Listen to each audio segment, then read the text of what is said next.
रह गई घर में। वो विमान महाराज दिव्य दिव्य वस्तुओं से सुसज्जित विमान।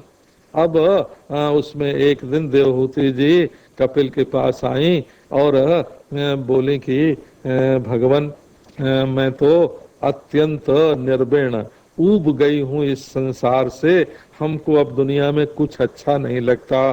पति की सेवा करने के लिए सब कुछ था, सो वो भी चले गए। अब हमारी सेवा के लिए, हमारे सुख के लिए तो हमको कुछ भी नहीं चाहिए। लेकिन हमारी जो इंद्रिय हैं, ये आंख कान नाक, ये शरीर में रहने वाली इंद्रियां हैं, इनकी तृष्णा मिटती नहीं है। तर्पण करते करते, तृप्ति देते देते इनको मैं हार गई। पर असद इंद्रिय तर्षणई ही, असद इंद्रिय तर्पणई ही, दोनों पाठ है हो नारायण। हमारी ये स्थिति है कि जैसे कोई गुंडे को, दुष्ट को 2-5 रुपया रोज दे करके संतुष्ट करना चाहे तो 2 की जगह 4 मांगेगा, 4 की जगह 8 मांगेगा। ये गुंडे का स्वभाव होता है कि वो तुष्टीकरण से कभी अपने पक्ष में नहीं रहता और मांग बढ़ती जाती है।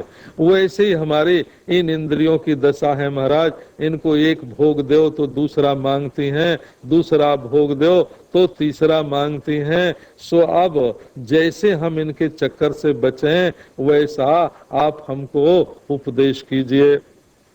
कपिल देव जी महाराज ने अपनी माता की बहुत प्रशंसा की और प्रशंसा करके फिर बताया कि देखो माता, चेतक खलवस्य बंधाय मुक्तये चात्मनोमतम। ये जो आत्मा है इसमें असल में न बंधन है न मुक्ति है। ये तो अपना मन ही जो है वो कहीं बांध देता है। कौन किसके साथ दुनिया में बंधा हुआ है? क्या हीरा ने, मोती ने, रुपया ने, पैसा ने कभी किसी को बांधा है? वो बेचारा तो पहचानता ही नहीं कि ये मेरा मालिक है, मेरा कोई है। चोर ले जाए तो उसके हाथ, डाकू ले जाए तो उसके हाथ, बेईमान ले जाए तो उसके हाथ, पराया ले जाए तो उसके हाथ। वो तो किसी से कोई प्रेम नहीं करता है, संबंध नहीं जोड़ता है। ये दुनिया में जितने रिश्ते नाते हैं सब अपने मन के जोड़े हुए हैं। इसी के बांधे आदमी बंध जाता है और इसी के छोड़े आदमी खुल जाता है। तो असल में ममता ही बंधन है। एक हमारे मित्र थे कलकत्ते के, उनका नाम था जयदयाल कसेरा। तो जब से मैं गीता प्रेस में जाने लगा था तभी से वो मिलते थे। गीता प्रेस के ट्रस्टी भी थे गोविंद भवन के। उन्होंने बताया कि महाराज एक दिन मेरे घर में 2 महात्मा आए भोजन के समय।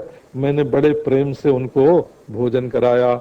जब भोजन करके वो जाने लगे तो हमको बुलाया और बुला के बोले कि देख सेठ, तूने हमको कराया है भोजन, तो मैं बिना कुछ बताए अगर हम लोग चले जाएंगे तो वो ठीक नहीं रहेगा। तो हम तुमको ये बताते हैं कि दुनिया में जो मेरा पना है, मम है, ये 2 अक्षर, इसी का नाम बंधन है। बंध गए। जहां कहा कि मेरा, तो वो चीज तो तुमको बांधती नहीं है, तुम मेरा कह के उसके साथ लिपट गए। और न मामा, ये 3 अक्षर का अमृत है। मामा ये 2 अक्षर का मृत्यु है, बंधन है। और न मामा ये 3 अक्षर का अमृत है। अरे बाबा, जो जाता है उसको जाने दो, जो आता है उसको आने दो।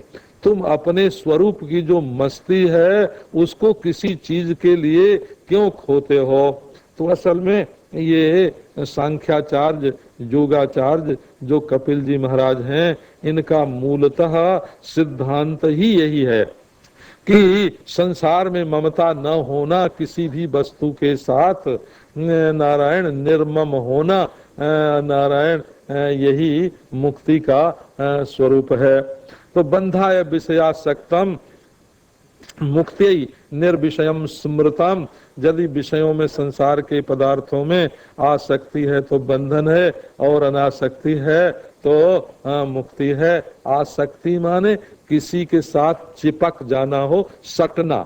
सटने का नाम ही आसक्ति है। और जब हम किसी के साथ चिपक जाते हैं, इसको हम कभी नहीं छोड़ेंगे, ये हमको कभी नहीं छोड़ेगा, तो महाराज बस जैसे चिड़िया तिकोनी में फंस जाती है, वैसे ये जीवात्मा जो है ये फंस जाता है। इसके लिए उन्होंने बताया कि मनुष्य को सत्संग करना चाहिए। और जैसे हम मोटर रखते हैं या चलाते हैं तो मोटर की मशीनरी को समझते हैं कि कहाँ दबाने से ये बंद होगी, कहाँ खुलेगी, कहाँ से पेट्रोल जाता है नारायण, कहाँ अलग हो जाने पर इसका चलना बंद हो जाता है, कहाँ पेट्रोल अटक गया तो नारायण मोटर का चलना बंद हो गया। माने मोटर की विद्या को जानकर जब मोटर को चलावेंगे तो बिगड़ने पर भी उसको ठीक कर लेंगे। इसी प्रकार ये जो हमारा शरीर है ये मोटर की तरह है। इसमें आंख कैसे देखती है, कान कैसे सुनता है, जीभ कैसे बोलती है, पांव कैसे चलते हैं, हाथ कैसे काम करते हैं, मन जो है ये कैसे उछल कूद मचाता है, बुद्धि कैसे विचार करती है, इसी को बोलते हैं अध्यात्म हो। आत्मन शरीरे एव इति अध्यात्मम। ये शरीर की जो मशीन है, इस मशीन को समझने का नाम होता है अध्यात्म। वो किसी मकान में नहीं होता है और वो किसी किताब में नहीं होता है। और इस अध्यात्म को जो नहीं समझता है उसको तो मनु जी कहते हैं न जनध्यात्म विद कष्टित क्रिया फलम उपासनोते। वो तो कर्म करेगा भी तो इधर उधर भटक जाएगा। और शंकराचार्य तो कहते हैं न यनध्यात्मविद वेदान ज्ञातुम शक्नोति तत्वतः। जो इस शरीर की मशीन को नहीं समझता है वो वेद का अर्थ भी नहीं समझ सकता है। तो ये अध्यात्म ज्ञान देना ये सांख्य शास्त्र का मुख्य लक्ष्य है। और उसको यदि प्रायोगिक रूप में प्रैक्टिकल यदि उसको देखना हो तो थोड़ा योगाभ्यास करके देख लो ये मशीन कैसी है, कैसे चलती है। तो ये उपदेश उन्होंने किया और बताया कि देखो इसके लिए सत्संग करना चाहिए और योगाभ्यास करना चाहिए और जीवन में त्याग वैराग्य भी होना चाहिए, इंद्रियों का संयम भी होना चाहिए। ये सब कपिल देव जी ने बताया। और अंत में बताया कि प्रकृति और पुरुष का विवेक होना चाहिए। विवेक शब्द का संस्कृत में अर्थ होता है दो चीजें अगर एक में मिल गई हों तो उनको अलग अलग कर देना। विचिर पृथक भावे विवेचनम विवेकः। ये दृश्य और दृष्टा, देखने वाला और देखी जाने वाली चीज एक हो गई हैं, एक में मिलजुल गई हैं। तो विवेक के द्वारा इनको अलग अलग देख लो क्या दिखता है और कौन देखता है। जब देखने वाला बिल्कुल अलग हो जाता है तब देखता है कि मैं केवल देखने वाला ही नहीं हूँ बल्कि मुझ में ये दिख रही हैं, इनका आधार भी, इनका आश्रय भी मैं ही हूँ। तो दिखने वाली जो वस्तुएं हैं उनका अपने आप ही लोप हो जाता है। तो चार प्रकार की वस्तु का विवेक उन्होंने बताया। एक तो वो है जो कारण ही होती है, कार्य नहीं होती, जैसे प्रकृति। और एक वस्तु वो है जो कार्य ही होती है, कारण नहीं होती, जैसे पंचभूत। इसी से सांख्य मत में भी पंचभूतों से बनी हुई जो सकल सूरतें हैं, पशु पक्षी मनुष्य आदि के शरीर हैं, ये भी मिथ्या होते हैं क्योंकि वे कार्य नहीं हैं, कार्याभास मात्र ही हैं। अब एक चीज ऐसी होती है जो प्रकृति का तो कार्य होती है पर पंचभूतों का कारण है, वो जैसे महत तत्व, अहंकार तत्व, पंच तन्मात्रा। और जो आत्मा है वो इन तीनों प्रकार की वस्तुओं से बिल्कुल निराला है, बिल्कुल अलग है, वो देखता है। कहने का अर्थ ये है कि पंचभूत बने कि बिगड़े, इनसे बने हुए शरीर रहें कि न रहें। और नारायण पंच तन्मात्राएं जो शब्द तन्मात्रा, रस तन्मात्रा, रूप तन्मात्रा आदि हैं वो रहें कि न रहें। नारायण यहाँ तक कि मन और बुद्धि भी रहे कि न रहे, अहंकार भी रहे कि न रहे, लेकिन ये जो आत्म तत्व है वो सदा एक सरीखा रहता है और ये तो दृढ़ मात्र है, केवल है। ये महाराज उन्होंने प्रकृति पुरुष का विवेक समझाया। और ये बात भी कही कि जो ये प्रकृति पुरुष का विवेक जो है वो ठीक ठीक नहीं कर पाते हैं। वैसे है तो ये बहुत सुगम, परंतु लोगों को नाम ही याद नहीं रहेगा। जैसे हम गाढ़ी नींद में होते हैं उस समय कुछ मालूम नहीं पड़ता है, वो प्रकृति की अवस्था है। फिर नींद जब टूटती है तो होश में आते हैं, लेकिन अभी मैं कौन हूँ ये ख्याल नहीं आया, उसको महत्त्व बोलते हैं। अब मैं का ख्याल हुआ तो फिर मैं कहाँ हूँ, कौन सा देश है, कौन सा काल है, क्या करना है, कौन सामने है, ये सब आ जाता है। तो ये सुषुप्ति रूप प्रकृति से जैसे जागृत अवस्था रूप कार्य जो है इसका दर्शन होता है, ये तो अनुमान ही है। यदि व्याप्ति ग्रह न होता तो अनुमान होता ही नहीं। इसलिए जो अपने जीवन में प्रकृति और प्रकृति के कार्य का व्याप्ति ग्रह नहीं कर लेगा, वो सांख्योक्त प्रकृति का अनुमान भी नहीं कर सकेगा। ब्रह्म सूत्र में तो प्रकृति को अनुमान ही कहा हुआ है। लेकिन महाराज जिसकी दृष्टि अपनी ओर जाती नहीं, उसको क्या करना चाहिए? कि उसको भगवान की भक्ति करनी चाहिए। क्योंकि ये जो भगवान की भक्ति है ये ऋजु मार्ग है। हो ऋजु माने सरल, हाँ, बहुत सरल मार्ग है। जैसे एक पहाड़ पर से नीचे उतरो और दूसरे पहाड़ पर चढ़ो तो बड़ा कठिन होगा, कई दिन लग जाएंगे, कई मील लगेंगे, कई दिन लगेंगे, बहुत परिश्रम करना पड़ेगा।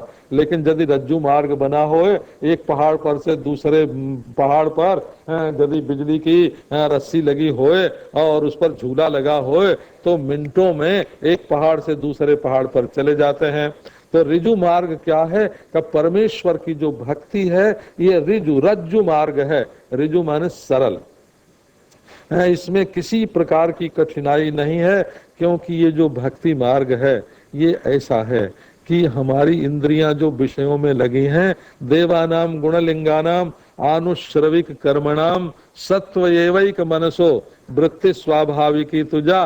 पहले उधर से इसको धीरे धीरे लौटाओ, सत्व गुण में ले आओ और सत्व गुण में ला करके भगवान का स्मरण चिंतन करो, वृत्ति भगवान में लग जाएगी और भक्ति आ जाएगी। और ये जो बाहर की जो चीजें हैं इनकी जो हमने कीमत बना रखी है, आप इस बात को ध्यान दें। और मैं समझता हूँ समझना बहुत आसान है। आप जो सबसे कीमती चीज है अपना आपा, आप बुरा नहीं माने, ये ईश्वर से भी ज्यादा कीमती है। क्यों ईश्वर से ज्यादा कीमती है? कि यदि ये नहीं रहे तो ईश्वर का दर्शन भी किसको होगा? हम होंगे तभी तो ईश्वर का दर्शन होगा। हम हैं तभी तो संसार और शरीर मालूम पड़ता है। हम हैं तभी तो धन दौलत है। हमारे लिए तो स्वर्ग और वैकुंठ है। हम ही नहीं होंगे तो क्या होगा? तो हमारे होने से तो सब है। तो ये जो अपने आत्मा की कीमत है इसको तो आदमी ने भुला दिया। और अपने होने से जो अपने नौकर चाकर हैं, जो अपने अधीन हैं, अपनी कमाई हुई चीजें हैं, उनको ज्यादा कीमती बना दिया, है ना। तो अपने को तुच्छ समझने के कारण और अपने अलावा जो चीजें हैं उनको कीमती समझने के कारण ये जो जीव है वो संसार में बिल्कुल गुलाम हो गया है। तो नारायण धीरे धीरे अपने मन को सत्व गुण में ला करके अपने आत्मा में स्थित करना चाहिए। और आत्मा में स्थित करने से क्या होता है कि बाहर की चीजों की जो कीमत है वो बिल्कुल मिट जाती है। और तब भगवान के दर्शन की योग्यता आ जाती है। बड़े बड़े संत ये बात चाहते हैं कि हमको परमात्मा का दर्शन हो। यहाँ तक कि मुक्त पुरुष तो परमात्मा का नारायण दर्शन भी नहीं चाहते। तो उनका तो स्वयं दर्शन है ही है। तो वो क्या चाहते हैं? तो वो चाहते हैं कि आओ अपना समय भरने के लिए भगवान का गुणानुवाद गावें। नैकात्मता में स्पृहयन्ति संतः मत पाद सेवाभिरता निरीहा अन्योन्यतो भागवता प्रसज्य सभा जयन्ते मम पौरुषाणि ते मे पश्यन्ति रुचिराण्यम्ब संदः संतः प्रसन्नः सारुणलोचनानि रूपाणि दिव्यानि वरप्रदानि साकं वाचं स्पृहणीयां वदन्ति। लोग कहते हैं कि हम परमात्मा से एक होके क्या करेंगे? तब एक हो जाएंगे तो क्या मजा आवेगा। आओ अपने समय को ठीक ठीक भरें, भगवान की सेवा पूजा करें और भगवान के लिए कर्म करें और चार दीवाने मिल के इकट्ठा हो जाएं और भगवान की चर्चा करने में अपना समय व्यतीत करें। और फिर उन्हीं को भगवान कहते हैं कि मैं दर्शन देता हूँ। ये जो भक्ति का मार्ग है, माने प्रेम को दुनियादारी में न जोड़ करके अपने प्रेम को भगवान में जोड़ना और प्रेम पूर्वक भगवान की याद मन में करना और प्रेम से भगवान के लिए पांव से चलना, हाथ से काम करना, प्रेम से भगवान के लिए बोलना, भगवान के लिए सोना, भगवान के लिए जागना, ये प्रेम पूर्व प्रेम विशिष्ट जो वृत्ति है नारायण, उसी को भगवत विषयक प्रेम विशिष्ट वृत्ति का नाम ही तो भगवान की भक्ति है। ये तो रस है, ये तो स्वाद है, ये मनुष्य के जीवन को सुधार देने वाली है। कोई कोई लोग महाराज तमोगुणी हैं तो आलस के कारण भक्ति करते हैं, आलस्य है, प्रमाद है, अपने कर्म का तो कर्तव्य का तो अनुष्ठान नहीं करते और जीवन में आलस्य प्रमाद को भर लेते हैं। तो भक्त माने आलसी प्रमादी नहीं है। सेवक यदि आलसी हो गया और सेवक यदि प्रमादी हो गया, प्रमाद का मतलब है समय पर सेवा की याद नहीं आना, और आलस्य का मतलब है कि याद आने पर भी उपेक्षा कर देना, अलसाए जाना, ये अच्छा अब नहीं पीछे कर देंगे। तो आलस्य प्रमाद में जो प्रेम है वो प्रेम तो निकम्मा प्रेम है, वो जड़ता में ले जाने वाला प्रेम है। और जो अपने दुश्मन को नष्ट करने के लिए जो भक्ति की जाती है, हे भगवान हमारा दुश्मन मर जाए। एक आदमी ने देवता की भक्ति की, देवता प्रकट हुआ और उसने कहा कि वरदान मांगो, लेकिन एक बात है कि हम तुमको जो वरदान देंगे उसका दुगुना तुम्हारे पड़ोसी को मिलेगा। अब तो महाराज जल भून गया, मैंने इतनी तपस्या की और हमसे दुगुना उसको मिलेगा।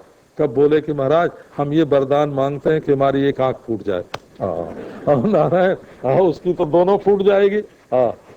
और उसके बाद भगवान बोले अरे भाई और कुछ मांग ले। कि ये मांगता हूँ कि मेरे दरवाजे पर एक कुआं खुद जाए। तो उसके दरवाजे पर दो खुदेंगे, वो गिर के मर जाएगा। तो नारायण इस तरह की जो भक्ति होती है उसको रजोगुणी तमोगुणी भक्ति कहते हैं। भक्ति तो वो होती है महाराज सबसे श्रेष्ठ, जो निष्काम भाव से भगवान की सेवा को ही अपना कर्तव्य समझ करके और भगवत सेवा के लिए सारे काम किए जाते हैं। एक निर्गुण भक्ति भी होती है, गुणातीत भक्ति। वो भक्ति क्या होती है? मधुसूदन सरस्वती ने इसी भक्ति को भक्ति रसायन में लिया है। मद गुण श्रुति मात्रेण मई सर्व गुहाशय मनोगतिरविच्छिन्ना यथा गंगाम्भसोम बुधौ लक्षणम भक्ति योगस्य निर्गुणस्य युदाहृतम।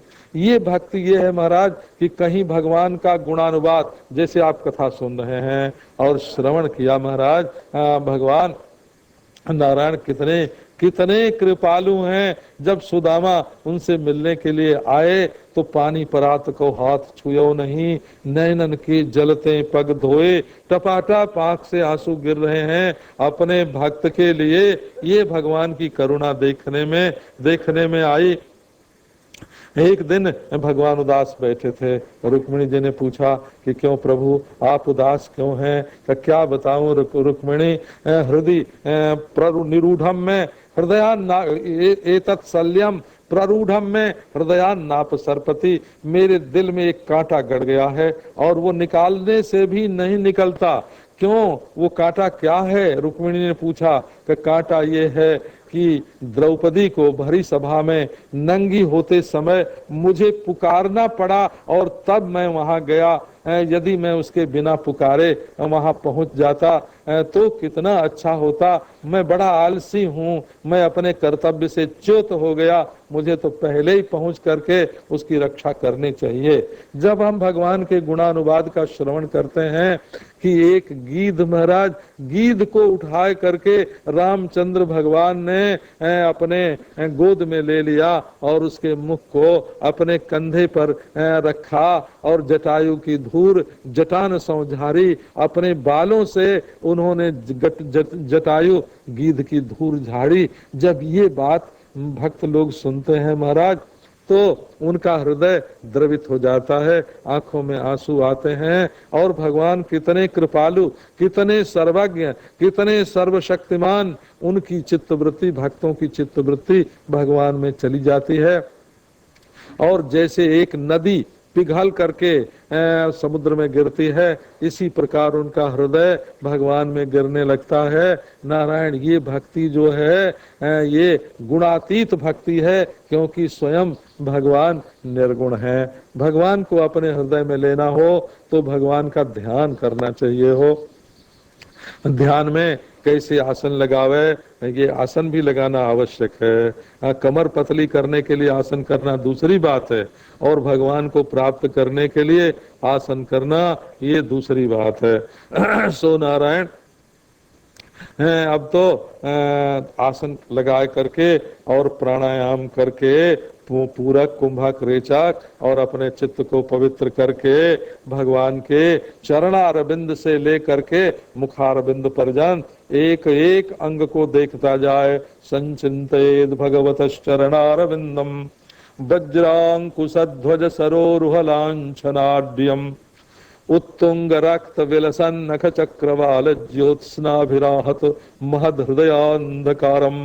हा, देखो हमारे हृदय में, हमारे हृदय कमल पर भगवान के चरणारविंद प्रकट हो गए हैं, और उनमें देखो ये वज्र का, हीरे का चिन्ह है हो वज्र, उनमें नारायण ये अंकुश का चिन्ह है, और ये कमल का चिन्ह है, ये जव का चिन्ह है, ये कमल का चिन्ह है। एक एक चिन्ह को देख रहे हैं, कैसे उभरे हुए लाल लाल उनके नाखून हैं 10-10, और उनके प्रकाश से हमारे हृदय का अंधकार दूर हो रहा है। कितने पावन हैं ये भगवान के चरणारविंद, इनसे निकले हुए धोवन को, पाद्य के जल को, चरणामृत को शंकर जी ने अपने हृदय पर धारण किया। ऐसे महाराज एक एक अंग ध्यान करता हुआ, उनका पीतांबर, नारायण लटकती हुई बनमाला, उनका हाथ, उनका कंधा, उनके गले में कौस्तुभ मणि, मंद मंद मुस्कान,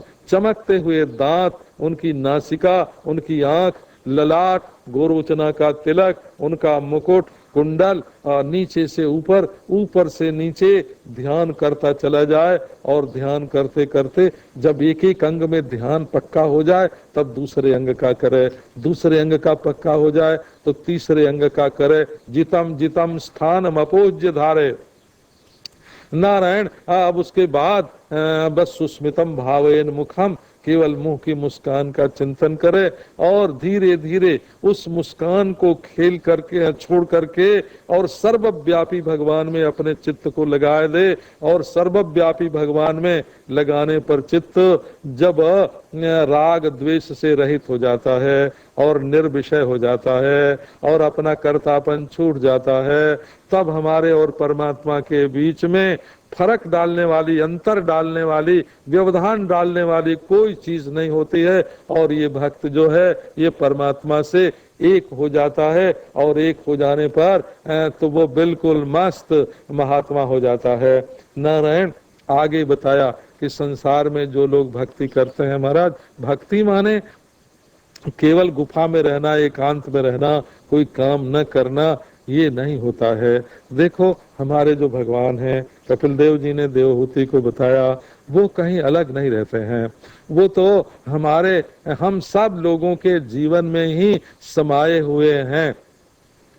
तो भगवान ने बताया कि देखो अहम उच्चावचैर द्रव्यैहि क्रियोत्पन्नया नघे नैव तुष्येर चितोर्चायाम भूतग्रामावमानिनः। कोई 1000 मन चावल का भोग लगा दे और नारायण कोई लाखों रुपए का हीरा हमको चढ़ा दे, उससे हम खुश नहीं होते हैं। कैसे, क्यों? उसमें दोष क्या है? दोष ये है कि वो दूसरे प्राणियों का अपमान करता है। सबके हृदय में भगवान बैठे हुए हैं। जब मनुष्य किसी भी प्राणी का अपमान करता है, नारायण उसके ऊपर क्रोध करता है, गाली देता है, तिरस्कार करता है, तो उसके हृदय में बैठे हुए भगवान का ही वो अपराध करता है। द्विशतः परकाये माम मानिनो भिन्न दर्शिनः भूतेषु बद्ध वैरस्य न मनः शांति मृच्छते। नारायण, जो दूसरे से दुश्मनी रखता है, किससे रखता है? दूसरे के शरीर में बैठा हुआ जो मैं, उसी से दुश्मनी करता है और अपने को बड़ा भारी समझता है और दूसरे से बैर बांध के रखता है, उसके जीवन में कभी शांति नहीं आवेगी। इसलिए तस्मात् सर्वेषु भूतेषु भूतात्मानं कृतालयम अर्हयेत दानमानाभ्याम मैत्रिया भिन्नेन चक्षुषा। इसलिए संपूर्ण प्राणियों के हृदय में भगवान अपना मंदिर बना करके बैठे हुए हैं। स्वयं मंदिर और स्वयं देवता और स्वयं पुजारी, ऐसे भगवान भगवान भगवान संपूर्ण विश्व में केवल मनुष्य ही नहीं, पशु पक्षी लता वृक्ष घास पात सबके भीतर ये देखो भगवान भगवान चमक रहे हैं। ये सृष्टि भगवानमयी है। नारायण तो सबका ही आदर करना चाहिए। एक बार की बात है, हो हम लोग एक संत के पास गए थे दर्शन करने, तो हमारे साथी जो थे घास पर बैठे थे हम लोग। उस संत भी कभी आसन पर नहीं बैठते थे, घास ही पर बैठते थे, कपड़ा भी नहीं पहनते थे।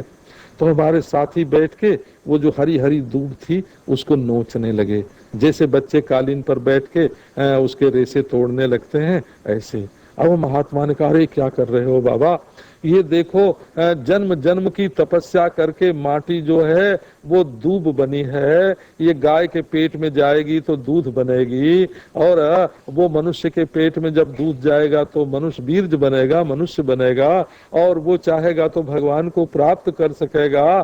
तुम इसको नोच नोच के दूब को इसको फिर से माटी क्यों बना रहे हो। हमको बात याद आती है, कहीं भी जोर से पांव पटक के भी नहीं चलना चाहिए हो कि धरती को चोट लग जाए। नारायण, इतने जोर से जूता भी नहीं निकालना चाहिए कि एक दूसरे के ऊपर जूता चढ़ जाए। घर में ऐसे नहीं घुसना चाहिए कि किवाड़ी को ही मारते चले गए, चोट लगाते चले गए। तो सब में भगवान का निवास है, सब भगवान का मंदिर है। बड़ी सावधानी से अपना जीवन व्यतीत करना चाहिए। यदि कुछ बने तो किसी को, सबको कुछ न कुछ देना चाहिए और सबका सम्मान करना चाहिए, और सबको अपनी नजर मैत्री की नजर होवे। मित्रस्य चक्षुषा सर्वाणि भूतानि समीक्षन्ताम, मित्रस्य चक्षुषा सर्वाणि भूतानि समीक्षे समीक्षामहे। सबको मित्र की दृष्टि से देखो महाराज। और हम अभिन्नेन चक्षुषा, ये देखो कि जो मैं हूँ सोई ये हैं, हम में और इनमें कोई भेद नहीं है, कोई फूट नहीं है।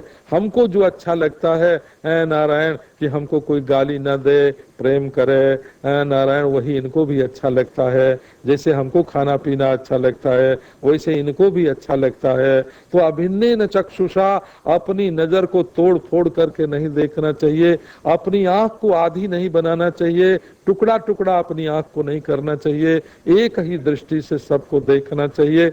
नारायण, इस भक्ति का नाम सबसे बढ़िया सबसे उत्तम भक्ति है व्यवहार में। भगवान ने बताया कि देखो माता जी, ये जन्म और मृत्यु कुछ नहीं है। जैसे बिजली दौड़ रही है और बल्ब जल रहे हैं, नारायण एक बल्ब का फ्यूज उड़ गया तो बिजली तो नहीं मरी ना। इसी प्रकार जो चेतन वस्तु है वो सबके हृदय में दौड़ रही है। ये जो दिल का बल्ब है नारायण, इसका जब फ्यूज उड़ जाता है, माने ये जब स्थूल शरीर से संबंध रखने योग्य नहीं होता है, तब उसी का नाम मौत होता है। और नारायण कोई नया बल्ब बिजली के साथ जुड़ा और उसमें रोशनी आ गई, इसी का नाम जन्म होता है। जन्म और मृत्यु कुछ नहीं है, ये चेतन रूप बिजली का संयोग और उसका वियोग रूप ही जन्म और मृत्यु है। द्रव्योपलब्धि स्थानस्य द्रव्येच्छा योग्यता जदा तत्पंचत्वम अहम मानात उत्पत्तिर मृत्यु दर्शन उत्पत्तिर द्रव्य दर्शनम। जन्म और मरण तो कुछ होता ही नहीं है।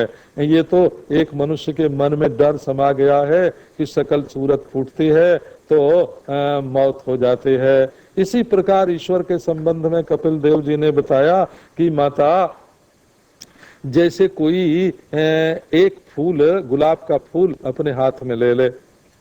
अब गुलाब का फूल हाथ में लिया तो नाक ने बताया कि ये सुगंध है, इसमें बहुत सुगंध है। गुलाब के सुगंध को नाक ने बता दिया और रंग को तो नहीं बताया। अब आंख ने देखा तो कहा, हा कैसा बढ़िया इसका लाल पीला गुलाबी रंग है। आंख ने रंग बताया लेकिन उसकी गंध तो नहीं बताया ना। और इसी प्रकार जीभ पर रखा तो उसने कड़वाहट बता दी। ये नहीं बताया कि इसका रूप रंग क्या है। त्वचा से छुआ तो कोमलता बता दी, और कान पर उसको रख के मल दिया तो उसमें से थोड़ी बहुत आवाज आ गई तो कान ने आवाज बता दिया। इसी प्रकार ये जो भगवान है महाराज, वो तो हैं तो एक ही, भगवान अलग अलग नहीं होते।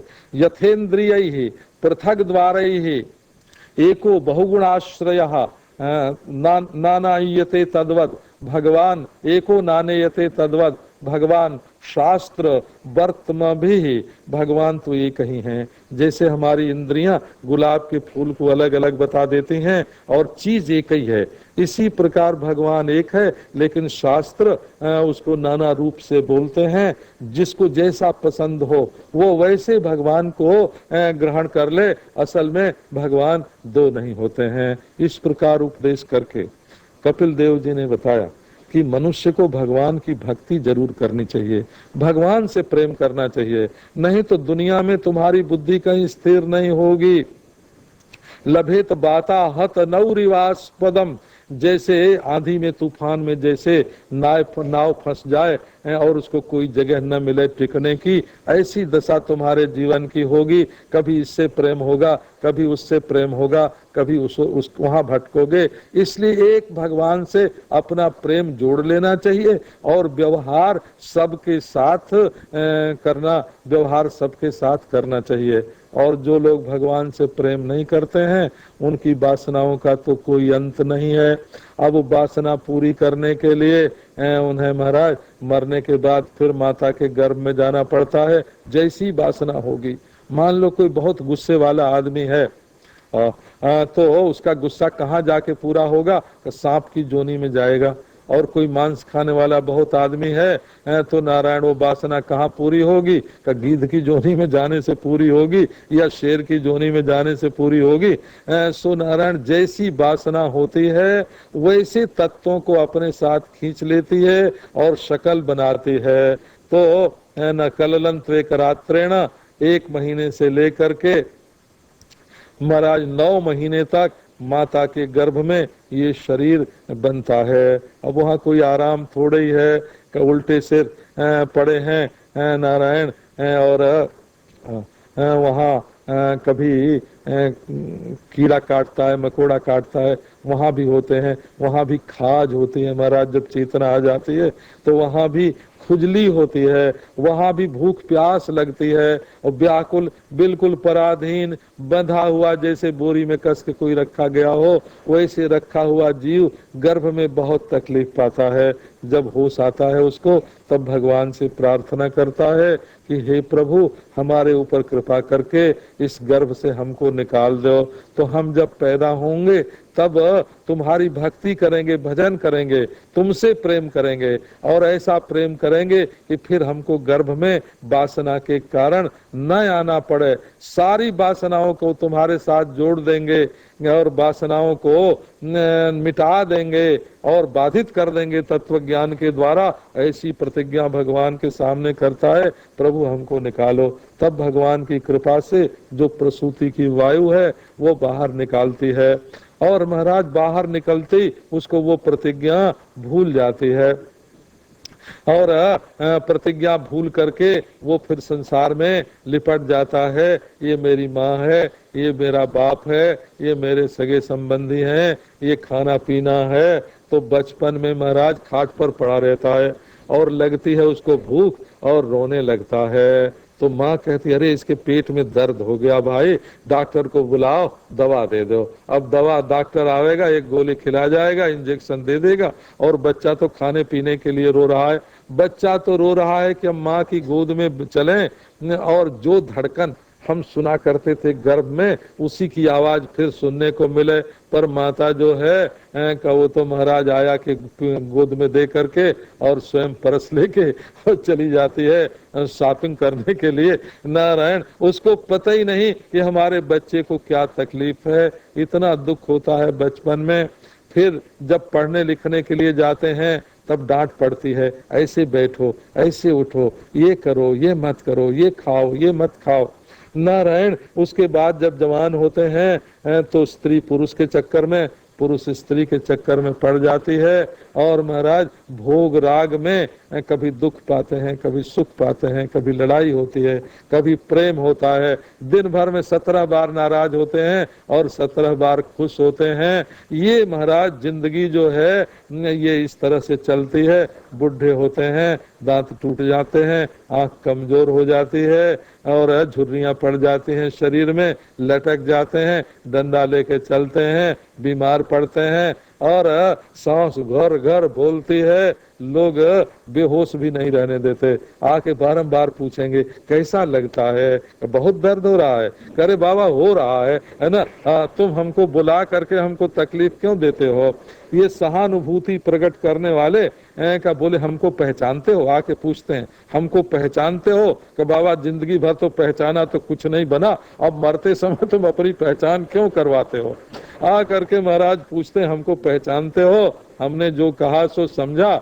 और महाराज पूछते हैं कि धन दौलत जो तुम्हारी थी और कहाँ कहाँ तुम्हारे शेयर हैं जरा बता दो, ना पैसा कहाँ रखा है किसके किसके पास वो बता दो। अगर वो न बता सके महाराज तो उसको इंजेक्शन लगाते हैं, वैद्य लोग तो कस्तूरी खिलाते हैं और नारायण चिकोटी काटते हैं कि जरा होश में आकर देखो कौन है। अब महाराज सब ले दे के महाराज अंत में वो चला जाता है, मर जाता है। यदि वासना रही तो फिर जन्म होता है और वासना मिट गई तो फिर उसका जन्म नहीं होता है। इस प्रकार ये जीव भगवान से विमुख होकर के और अपनी आत्मा को ही भुला करके अविद्यावश भ्रमवश संसार में बिल्कुल भटक रहा है। माता जी, जिसको तत्व ज्ञान हो जाता है, जो भगवान को प्राप्त कर लेता है, उसी का जीवन सुखी होता है। तुम तो साक्षात नित्य शुद्ध बुद्ध मुक्त साक्षात ब्रह्म हो, तुम्हारे लिए ये संसार नहीं है। ऐसा जब कपिल जी ने कहा तो देवहूति जी ने बड़ी कृतज्ञता प्रकट की और कपिल देव जी तो अपनी माता से आज्ञा लेकर के समुद्र के तट पर चले गए, बंगाल की खाड़ी के पास नारायण, और वहां जाकर के तपस्या करने लगे। अब जो देवहूति जी हैं उन्होंने उस विमान का जो सर्व सामग्रियों से सुसज्जित था उसका परित्याग कर दिया और आकर के नदी में स्नान करने लगी। बाल जो है उनके फिर जटा के समान हो गए, शरीर में फिर माटी लग गई और दासी और दास जो उनको खिलाते पिलाते थे सो खा लेती और वो तो जीवन मुक्त होकर के अपना जीवन व्यतीत करने लगी। देखो विदुर शूद्र थे, वो मुक्त हुए नारायण, और यहाँ देवहूति स्त्री थी, वो मुक्त हुई। अर्थात भगवान की प्राप्ति में स्त्री का और शूद्र का कोई भी भेद नहीं है। मुक्त भी भगवान की कृपा से नारायण बद्ध हो जाते हैं और बद्ध भी मुक्त हो जाते हैं। भगवान की कृपा की ऐसी व्यवस्था इस विश्व सृष्टि में है कि उसको देख देख करके महात्मा लोग हर समय परमानंद का अनुभव करते रहते हैं। सो ये जीवन जो है वो केवल विषय भोग में व्यतीत करने के लिए नहीं है। इतना ही नहीं है जितना हम करते हैं। कमाओ खाने के लिए, खाओ कमाने के लिए, कमाना खाना ही जीवन नहीं है। इससे भी परे एक सत्य है और विलक्षण सत्य है और वो दूर नहीं है, नजदीक है, उसके मिलने में देर नहीं है, वो इसी समय मिला हुआ है और वो कोई दूसरा नहीं है, वो यही है, ये तुम्हारी आत्मा ही है। तो ये जो श्रीमद् भागवत का श्रवण वर्णन होता है, श्रवण वर्णन मनुष्य को परम सुख, परम आनंद, परम रस का आस्वादन कराने के लिए और सच्चा जीवन व्यतीत कराने के लिए होता है। इस प्रकार 33 अध्यायों में ये तीसरा स्कंद जो है ये पूरा होता है। अब सायंकाल आपको चतुर्थ स्कंद सुनावेंगे। ओम शांति शांति।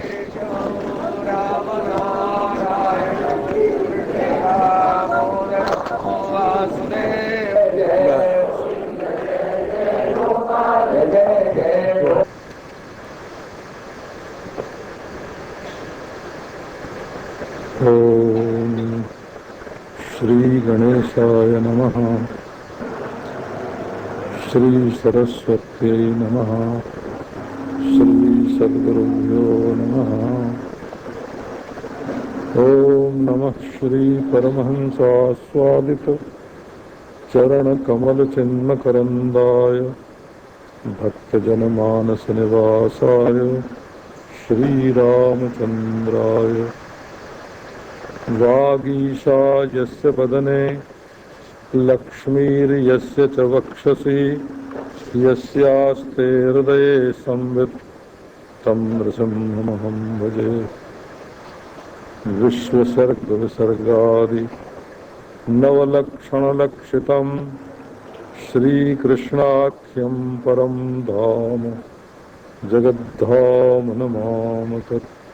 ओम शांति शांति शांति।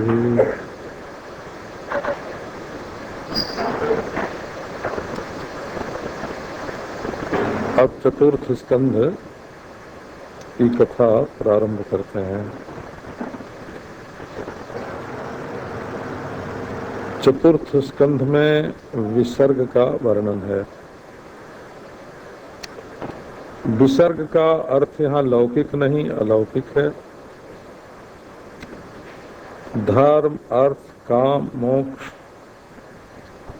इनकी प्राप्ति का जो साधन है वही विशिष्ट सर्ग रूप विसर्ग है। आप चौथे स्कंध में ये सुनेंगे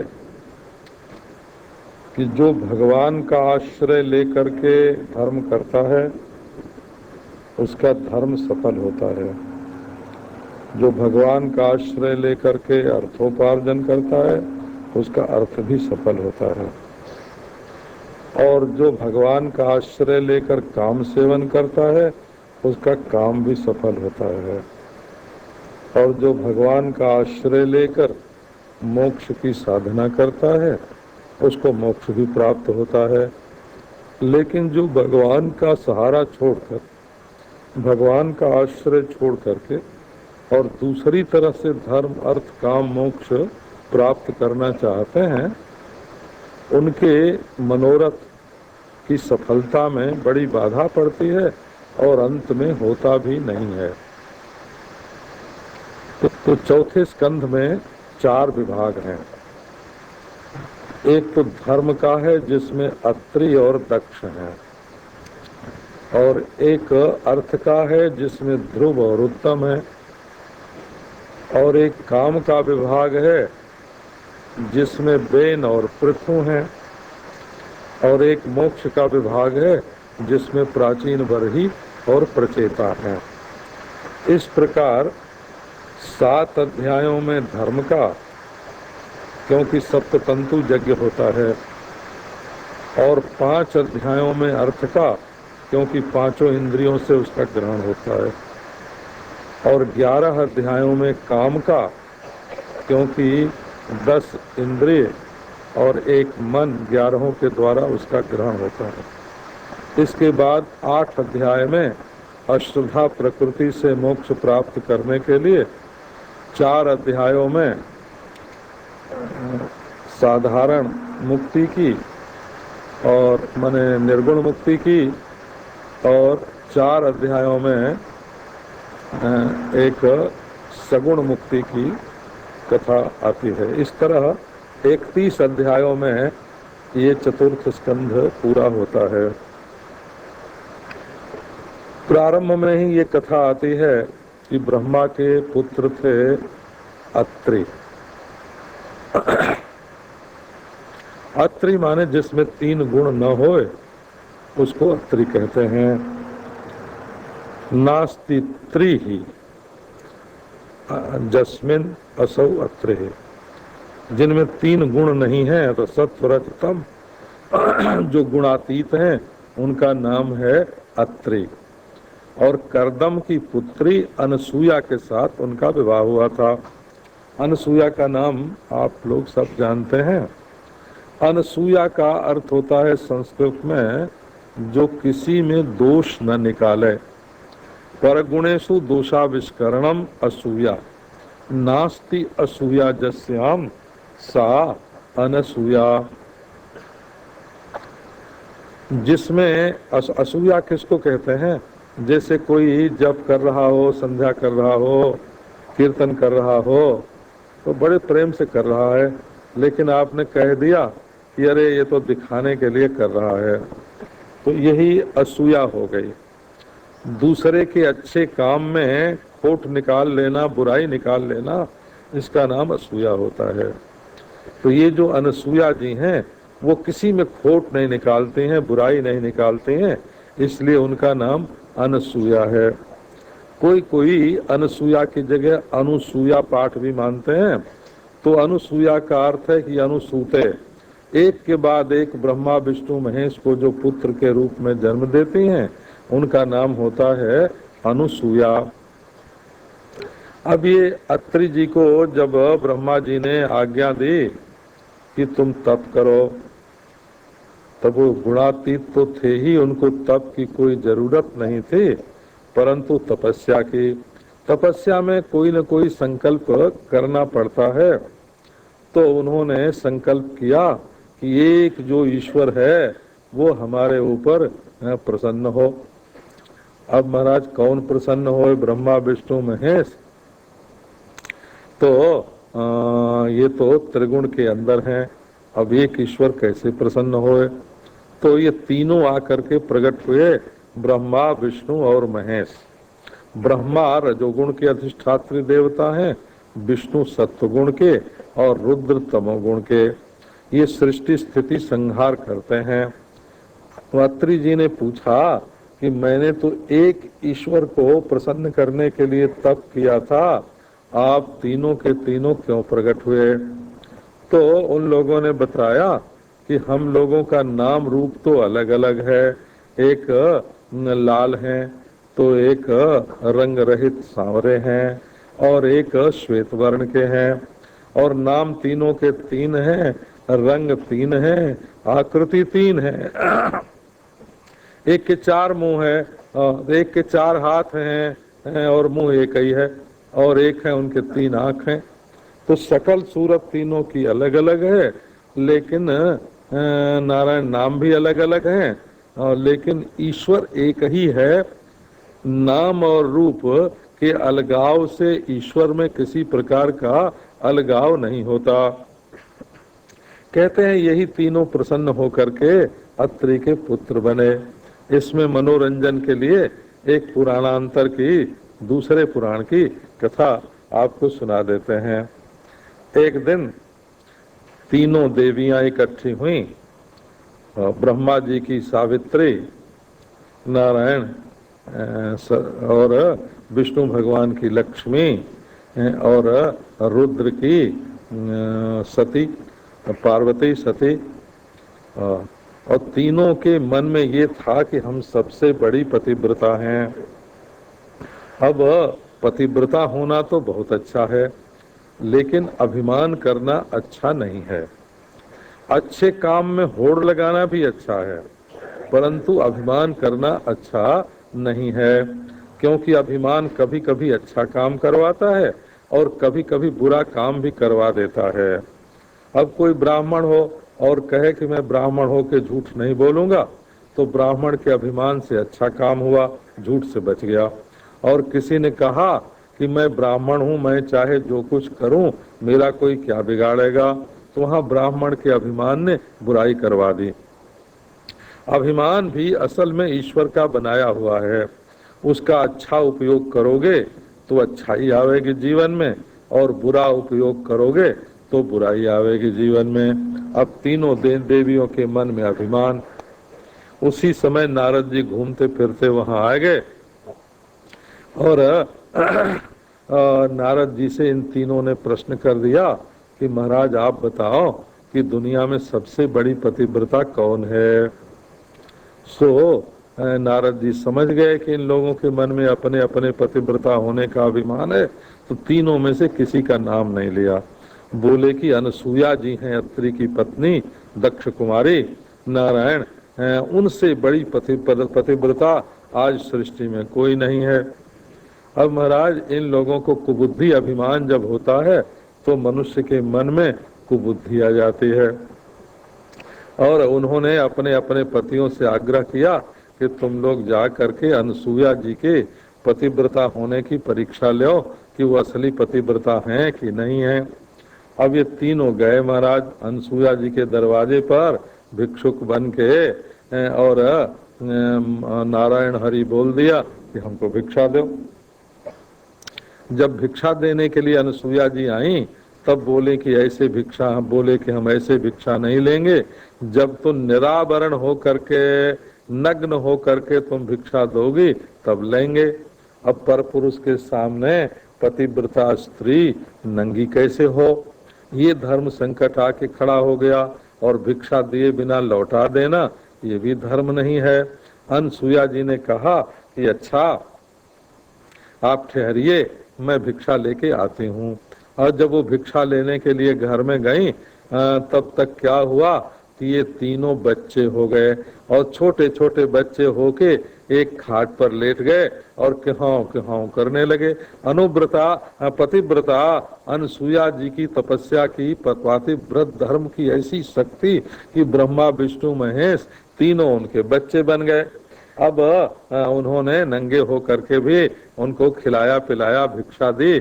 इसी बीच में आ गए अत्रि जी, तो उन्होंने ब्रह्मा के अंश से जो बने थे पुत्र उनका नाम तो चंद्रमा रख दिया, उनको अत्रि नंदन ही बोलते हैं हो। और विष्णु के अंश से जो पुत्र बने थे उनका नाम दत्तात्रेय रख दिया, भगवान ने स्वयं दिया इसलिए उनका नाम दत्त हो गया। और शंकर जी के अंश से जो पुत्र हुए उनका नाम दुर्वासा हो गया। उनमें क्रोध की कुछ विशेषता देखने में आती है, लेकिन भक्ति तो उनके हृदय में भरपूर है महाराज। वो भक्तों की महिमा बढ़ाते हैं, उनको संकट में डाल डाल के उनके यश को बढ़ाते हैं। तो धर्म का आश्रय लेकर के, भगवान का आश्रय लेकर के अत्रि ने तपस्या की थी, इसलिए उनकी तपस्या सफल हुई। नारायण अब आगे बताते हैं कि दक्ष की पुत्री थी सती और उसका विवाह हुआ शंकर जी के साथ। अब वो शंकर जी के साथ रहने लगी महाराज। सती तो वो भी थी बहुत बड़ी सती, क्या पूछना, उनसे बड़ी सती तो दुनिया में और हो कौन। अब वो अपने पति के साथ रह रही थी। इसी बीच में दक्ष ने एक यज्ञ किया, बड़ा भारी यज्ञ किया। अब जब यज्ञ किया तो उसमें सब सदस्यपति जो हैं प्रजापति इकट्ठे हुए तो ब्रह्मा जी भी आकर के पहले वहां बैठे। दक्ष प्रताप प्रजापति तो पहले से ही बैठे थे। नारायण इसी बीच में शंकर जी भी आके वहां बैठे, लेकिन शंकर जी के आने पर नारायण शंकर जी ने दक्ष को प्रणाम नहीं किया। उनके थे तो ससुर, उनको थोड़ा सिर झुकाना चाहिए था, हाथ जोड़ना चाहिए था, मुस्कुरा के देखना चाहिए था या सिर झुकाना चाहिए था। शंकर जी को तो सब आता है। कुमार संभव में कालिदास ने लिखा है, कंपे न मूर्धन शतपत्र जोनिम वाचा हरिम वृत्रहणम स्मितेन आलोक मात्रेण सुरान शेषान संभावयामास सुर प्रधान। शंकर जी ब्रह्मा जी को देख करके नारायण सिर झुका देते हैं और विष्णु भगवान से बातचीत कर लेते हैं, इंद्र को देख करके मुस्कुरा देते हैं, जो जैसा होए उसके साथ वैसा व्यवहार करते हैं। पर दक्ष के सामने वे झुके नहीं, नमस्कार नहीं किया। इससे दक्ष को बड़ा क्रोध आ गया कि मैं सदस्यपति ब्रह्मा जी का पुत्र और जितने सदस्य हैं इनकी सभा के, उनमें मैं जैसे लोकसभा का अध्यक्ष होता है ऐसे सदस्यपति, और ये कपाली जो है खप्पर लिए फिरता है और नारायण कोई धर्म नहीं कर्म नहीं, और न जाने कहाँ रहता, स्मशान में रहता है और क्या चीज खाता पीता है, नशे में मगन रहता है। अब महाराज चार बात उन्होंने भरी सभा में सुनाई। अब भरी सभा में सुनाई तो शंकर जी के जो गण थे, उनके प्रधान थे, मालिक थे नंदी, उनको आ गया क्रोध। उन्होंने कहा कि ये दक्ष शंकर जी की निंदा करता है। नारायण तो इनके पक्ष में जितने लोग हैं वो कर्म कांड में मगन रहेंगे और उनको ज्ञान नहीं होगा, मोक्ष से वंचित हो जाएंगे। अब उधर भृगु ऋषि थे, दक्ष के पक्ष में उन्होंने शाप दे दिया कि ये जो रुद्र के पक्ष में हैं ये तो पाखंडी हो जाएंगे। अब इस तरह सापा सापी भरी सभा में हुई। शंकर जी को ये बात अच्छी नहीं लगी। उन्होंने वहां से चुपचाप उठ गए, जैसे बाकआउट करता हो ना कोई लोकसभा में, ऐसे शंकर जी वहां से बाकआउट कर गए। अब बाकआउट कर गए तो घर गए। अब घर जाके उन्होंने सती जी को ये बात बताई नहीं कि ससुर जी से हमारा झगड़ा हो गया है, क्योंकि पत्नी के मन में एक दुर्मनस्य, उसका मन बिगड़ेगा। यदि वो पति का पक्ष ले तो पिता से बिगड़ेगी, और पिता का पक्ष ले तो पति से बिगड़ेगी। इसलिए ऐसा कोई प्रसंग आवे तो चुपचाप रह जाना चाहिए, उसको बात को बढ़ाना नहीं चाहिए।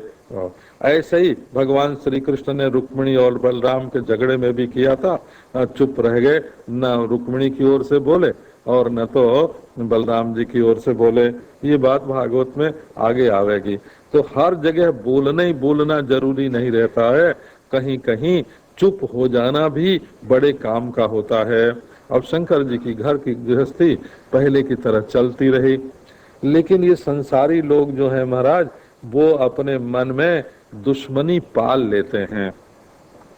कभी कभी किसी पर क्रोध आ जाना ये कोई बहुत बुरी बात नहीं है, ये तो प्राकृत है। क्षण भर के लिए भौं चढ़ गई या आंख में लाली आ गई या कुछ बोल ही दिया, ये एक दूसरी बात है। और किसी के साथ 12 बरस के लिए दुश्मनी बांध करके रख लेना नारायण का, ये तो बहुत बुरी बात है। अब दक्ष प्रजापति कर्म कांडी था हो, उसके मन में शंकर जी के प्रति द्वेष हो गया। अब शंकर जी के प्रति द्वेष माने दुश्मनी, नफरत। उसने कहा कि हम तो शंकर जी का अपमान करके ही रहेंगे। अब उसने एक बड़े भारी यज्ञ का आयोजन किया। यज्ञ तो बहुत बढ़िया काम है, लेकिन जब वो किसी से द्वेष करके होता है या किसी को नीचा दिखाने के लिए होता है, तब वही बिगड़ जाता है। अब उस यज्ञ के आयोजन में क्या किया कि सब जगह तो निमंत्रण उसने भेज दिया, लेकिन शंकर जी के लिए, अपने जमाई के लिए उसने न्योता ही नहीं भेजा। जब न्योता नहीं भेजा और उधर सब देवता लोग अपने अपने रथ पर चढ़ के, विमान पर चढ़ के दक्ष के यज्ञ के लिए आए रहे। सती जी ने देखा कि ये सब देव कहाँ जा रहे हैं, पता लगाया तो मालूम पड़ा कि ये सब उनके पिता के यज्ञ में जा रहे हैं। सती जी ने कहा कि हम लोगों के लिए तो कोई सूचना नहीं आई। फिर शंकर जी से जाके कहा कि हे नारायण, हम लोगों के, हमारे जो पिता हैं, तुम्हारे ससुर जी हैं, वो बड़ा भारी यज्ञ कर रहे हैं, तो हम लोगों को भी वहाँ चलना चाहिए, क्योंकि सब देवियां जो हैं वो सज धज के अपने अपने पतियों के साथ जा रही हैं, तो हमको भी उनके यज्ञ में शामिल होना जरूरी है। सो शंकर जी ने कहा कि देवी, उन्होंने निमंत्रण नहीं भेजा है तो कैसे जाएं? तो देवी ने कहा कि देखो, अपने पति के घर जाना हो तो निमंत्रण की जरूरत नहीं पड़ती, वो तो अपना घर ही है। और पिता के घर जाना हो तो भी निमंत्रण की जरूरत नहीं है। गुरु के घर जाना हो तो भी निमंत्रण की जरूरत नहीं है, वो तो अपना घर है, वहाँ बिना बुलाए जाना चाहिए। वहाँ कोई अभिमान की बात नहीं करनी चाहिए। पति, पिता और गुरु, ये 3 घर ऐसे हैं जहाँ बिना बुलाए भी जाना चाहिए। सो आओ हम लोग चलें, निमंत्रण आने में भूल हो गई होगी। अब आजकल की डाक जैसे महाराज गड़बड़ी कर देती है, उस समय भी सती जी ने सोचा होगा कोई डाक की गड़बड़ी हो गई। शंकर जी ने कहा कि नहीं, ये बात नहीं है। यदि कोई अनजान में न बुलावे और कोई गलती हो जाए तो वहां तो बिना बुलाए चले जाना चाहिए, लेकिन यदि जानबूझ करके अपमान करने के लिए न बुलाता हो तो वहां नहीं जाना चाहिए। सो हमारी और तुम्हारे पिताजी की एक दिन ब्रह्मा जी की सभा में अनबन हो गई थी, तो जानबूझ करके उन्होंने हमको नहीं बुलाया है, तो मैं नहीं जाऊंगा, तुमको भी नहीं जाना चाहिए। और निमंत्रण मान लो मायके से आवे तो वो केवल लड़की के लिए अगर आवे तो वो भी अपमानजनक होता है। निमंत्रण आवे तो पति और पत्नी दोनों के लिए निमंत्रण आना चाहिए, भले पति न जाए अपने पत्नी को भेज दे। लेकिन महाराज देवी जी के मन में तो मायके का बड़ा मोह था। ये स्त्री के मन की कमजोरी है हो, जब एक बार उसका समर्पण हो गया, दान हो गया, वो पति की हो गई, तो वो जो ममता है, मोह का संबंध है, वो बना रहता है और उसके कारण उसको दुख भी होता है। लोग उसके ऊपर अविश्वास भी अंत में करने लगते हैं कि ये तो मायके के ही पक्ष में ज्यादा रहती है। अब देवी जी को संतोष नहीं हुआ, उनके मन में कभी आवे कि शंकर जी से पूछे भी नहीं चले जाएं, मना करने पर भी चले जाएं। कभी कभी आवे कि इनसे पूछे बिना नहीं जाना चाहिए, सो कभी बाहर निकले कभी भीतर आवे। दुविधा में मन पड़ गया। अब दुविधा में मन पड़ गया तो गुस्सा भी आ गया शंकर जी पर और आंख लाल लाल हो गई। ऐसे देखें शंकर जी को जैसे जला डालेंगे। और अंत में महाराज मायके का जो मोह था कि वो बढ़ गया, और बढ़ गया तो वैसे ही चल पड़ी हो बिना कुछ लिए दिए।